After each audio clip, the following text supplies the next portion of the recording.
तो इतिहास में कई उदाहरण दर्ज हुए हैं जिसमें भौतिक विकास पर्यावरणीय विनाश का कारक सिद्ध हुआ है, परंतु इस तथ्य को जुटलाते हुए अजमेर ने आज पर्यावरण को संरक्षित रखते हुए भौतिक विकास की एक नई इबारत लिख डाली। पटेल मैदान में चल रहे स्मार्ट सिटी के कामों के तहत लगभग 24 अशोक के पेड़ काटने आवश्यक प्रतीत हो रहे थे। तब इंडोर स्टेडियम कमेटी के श्री धनराज चौधरी ने गत 14 जनवरी को जवाहर रंगमंच में आयोजित बैठक में सीईओ प्रकाश राजपुरोहित, एसईओ कुशाल यादव व चीफ इंजीनियर अविनाश शर्मा के समक्ष विदेशी तर्ज पर पेड़ों की जड़ सहित शिफ्ट करने का प्रस्ताव रखा। जेल समय अंतराल पर जेल ट्रेनिंग इंस्टीट्यूट ने प्रत्यारोपण हेतु न केवल अपनी जगह उपलब्ध करवाने का न्योता दिया, बल्कि शिफ्टिंग हेतु भी संसाधन उपलब्ध कराने का आश्वासन भी दिया। ग्रीन आर्मी के डॉक्टर भरत सिंह, कुलदीप सिंह गहलोत व सिद्ध भटनागर ने तकनीकी पक्ष सुनिश्चित किया और मरुधरा संस्थान के ब्रजेश माथुर व अभय सांकला ने पूरे कार्यक्रम की रूपरेखा तय की। 13 फरवरी की सुबह rotary club doctor Nisha Singh व आर्यन कॉलेज के छात्र छात्रा कराटे प्रशिक्षक प्रदीप वर्मा के नेतृत्व में प्रातः 7 बजे पर्यावरण प्रेमी एकत्रित हुए। नवनिर्वाचित उप महापौर श्री नीरज जैन के मुख्य आतिथ्य में निर्वाचित corporator Devendra Singh Shekhawat, Ramesh Chailani, boat club के जेपी दादिच, लेक क्लब के रणवीर सिंह खुराना, स्टेडियम कमेटी के अनिल दुबे, पेट्रोलियम अकेडमी के सुरेश शर्मा, गेगल इंडस्ट्रियल एसोसिएशन के गोविंद जंवर, वरिष्ठ चिकित्सक डॉक्टर सुभाष महेश्वरी, सिलोरा उद्योग जगत के संजय अग्रवाल व अधिवक्ता परिषद के जेपी शर्मा की उपस्थिति में विधि विधान से पेड़ों को शिफ्ट करने की कार्यवाही प्रारंभ की गई। मुख्य अतिथि नीरज जैन ने अपने उद्बोधन में कहा कि निगम व प्रशासन अजमेर के नागरिकों की जीवन प्रत्याशा को बढ़ाने में कृत संकल्प है।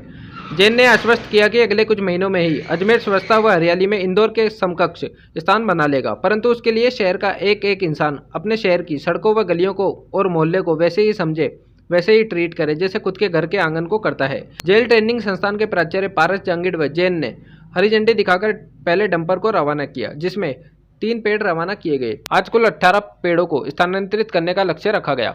पूरा इलाका ग्रीन कॉरिडोर की तर्ज पर न्यूनतम ट्रैफिक रखते हुए सिद्ध भटनागर व दीपक शर्मा के मार्शल व्हीकल की अगुवाई में संस्थान तक प्रत्यारोपित किए गए। कार्यक्रम का संचालन इंडोर स्टेडियम के डॉक्टर अतुल दुबे ने किया। उपस्थित हम सबके जाने माने चेहरे डॉक्टर भरत सिंह जी गहलोत और जेल ट्रेनिंग इंस्टीट्यूट के जो प्राचार्य हैं पारस जी से मेरा पहली बार मुलाकात भी ग्रीन आर्मी के कार्यक्रम में हुई थी, जब पहली बार एक अच्छा प्रयोग कुलदीप और सिद्ध ने मुझे बताया था कि हम वहाँ पर पूरा एक जो खाली ज़मीन है उसको हरा भरा करना चाहते हैं और पूरा उसको एक गार्डन की तरह और पूरे बड़े पेड़ लगाना चाहते हैं। सिर्फ गार्डन तो ग्रास लगाना ही नहीं। तो उस कार्यक्रम में पहली बार मिलना हुआ था, तो वहाँ जाकर के ध्यान में आया था मुझे कि अगर कोई पॉजिटिव काम करना चाहे तो किसी भी एक्सट्रीम पे जाके कर सकते हैं। और उन्होंने जेल ट्रेनिंग इंस्टीट्यूट को एक तरह से कहना चाहिए फॉरेस्ट ट्रेनिंग इंस्टीट्यूट बना दिया, FTI की तरह खड़ा कर दिया।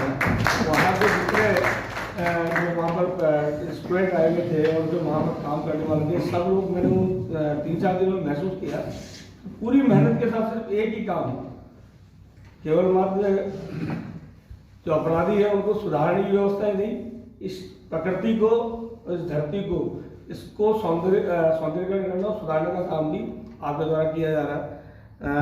दादा हमारे बीच में है डॉक्टर अनिल दुबे जी, लंबे समय से बचपन से मैं इनका देखता आया हूँ और खेलों के प्रति जो समर्पण है वो हम सबको जान ही है।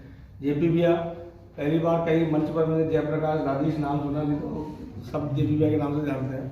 और यहाँ उपस्थित सभी बंधुओं को मेरा नमस्कार।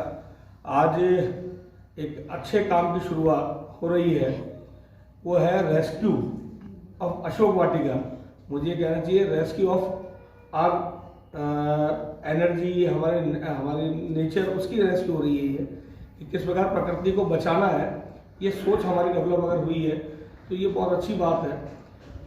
अजमेर के इतिहास में तो शायद पहली बार ऐसा हो रहा है कि किसी पेड़ को अपनी जगह से उठा करके दूसरी जगह ले जा करके उसको रेस्क्यू किया जा रहा है।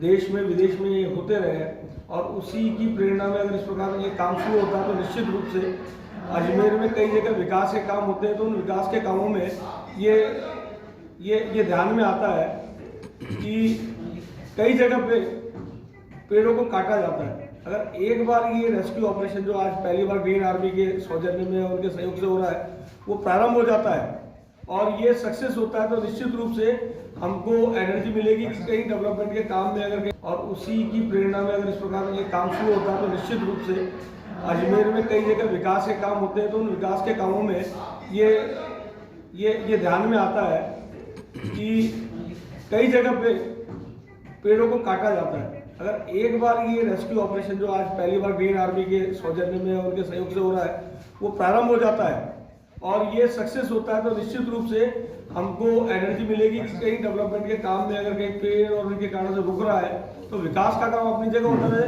और नेचर को उत्तरोत्तर वृद्धि मिलती रहे, बढ़ावा मिलता रहे।